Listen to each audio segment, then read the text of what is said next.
Into the Radius was the first game that had the balls to drop you into a massive open world fully made for VR. Fallout 4 VR isn't the same since it's just a port of the flat screen game, but this game was specifically handcrafted for you to dive into. Today we are going to talk about how a game this big went from having a lot of performance problems to being ported smoothly on the Quest 2. I am giving away 2 Into the Radius keys to my viewers, so please stick till the end of this video to know how to participate. Into the Radius 1.0 was a massive seamless open world. There were no loading screens between areas except for the UNPSC safe house and the zone. If you saw a building in the far when you were on the top of the crane, you could go there with no loading screens, just walk. It was all in one piece. This had its problems, the most noticeable being performance, but it also had much lower environment detail than doing different map segments. But I like this open world more than the one we have now. It felt like a whole piece, and it felt much more immersive because of that. It was a huge world instead of just being another area.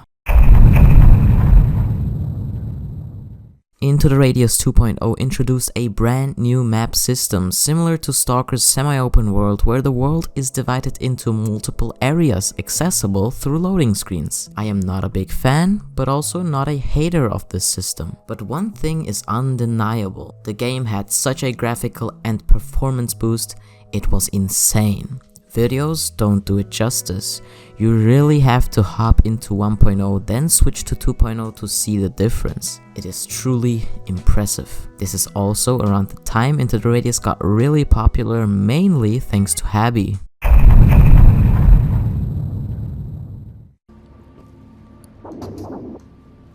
Into the Radius was getting so much love, inevitably leading to a Quest 2 port. My first thoughts seeing the trailer were, how is this running on the Quest 2? Yeah, the graphics were noticeably worse, but it was still impressive to fit a multiple kilometer map into a Quest 2. Of course, the already present map segments and improved performance of 2.0 were part of why this port was possible, but there were a few techniques I noticed that the Quest port uses. Fixed foveated rendering. This means that the middle is crystal clear in high resolution, while the outer edges are progressively getting lower in res. This is mostly unnoticeable because the middle of the screen is often where you're focused on, leaving the pixelated area unnoticed in your peripheral vision. Lower textures, level of fidelity, and the use of baked lights are also optimizing the game, while also making the light quality look pretty well. The game switches the polygon count of the models between high and low, depending on if you're holding them. While grabbed, the models look crisp, and when put down, they look rough. Which is fine since it doesn't change much, except for the poor toilet paper roll, which is a rectangle. The game doesn't allow you to use the full body present in the PC version, because inverse kinematics are apparently too much to handle for the Quest 2.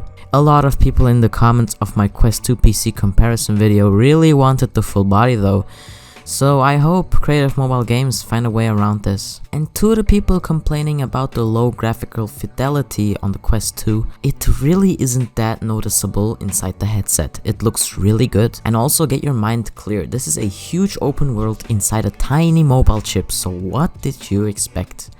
It does a much better job than Green Hell VR on the Quest 2 at making an open world, and it is the only true open world game on the Quest 2. Anyways, to the giveaway. I am giving away 1 copy of the Oculus version and 1 copy of the Steam version of the game. To participate, you don't have to subscribe since I can't check that anyway, and you don't have to like since I can't check that anyway, but I'd still appreciate it. What you have to do, however, is to leave a comment writing your desired platform and why you want the game. The winners will be announced in my next video, maybe in like 2 weeks, 3 weeks, sometime in that period. Hope you enjoyed this video, smash or pass the like button, and consider subscribing. See you next time.